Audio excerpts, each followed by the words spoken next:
And we're gonna select the Elementor page builder. So here, I'll go ahead and click on connect.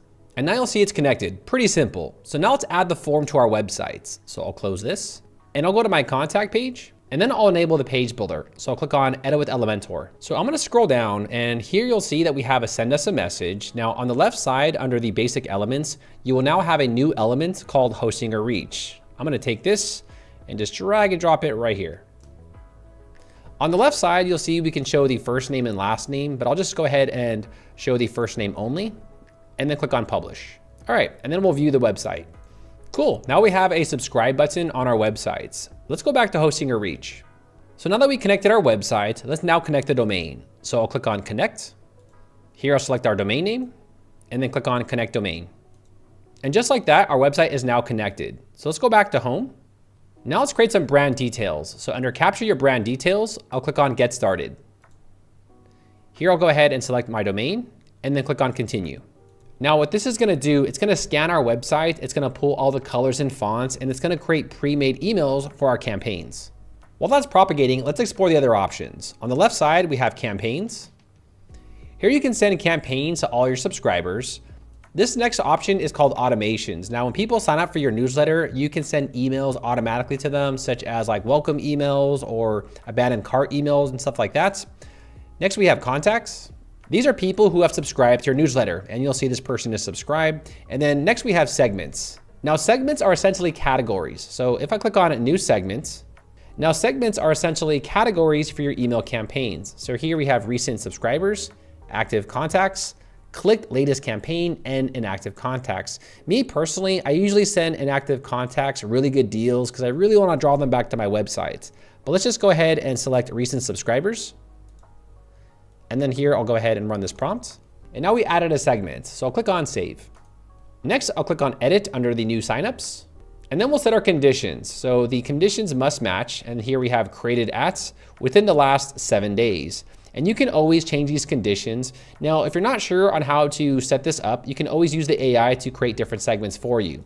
For example, I'll go ahead and put new segments. And let's just say people who are inactive contacts, right? So people who have not opened any emails in the last 60 days. Here I'll select inactive contacts and I'll run this prompt. So below that, we have the contact property, which opened is the contact property, not within the last 60 days. So basically these are really inactive subscribers. So we can go ahead and save this segment as well.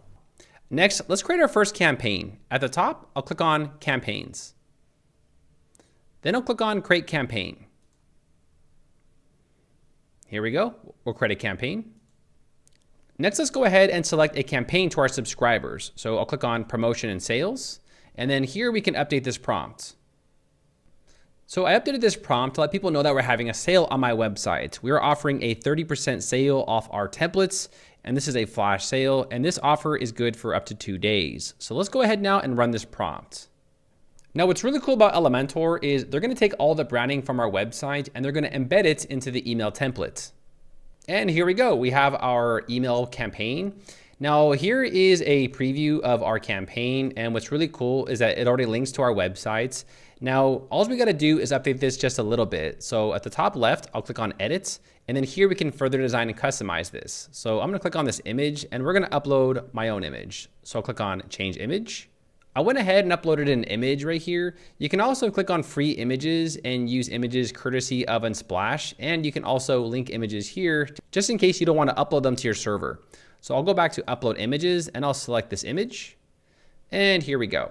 Now what's really cool is whenever you click on an element, you have styling options where you can adjust the text, the formatting, the colors, you can add link, and then also adjust the width and layout of your section.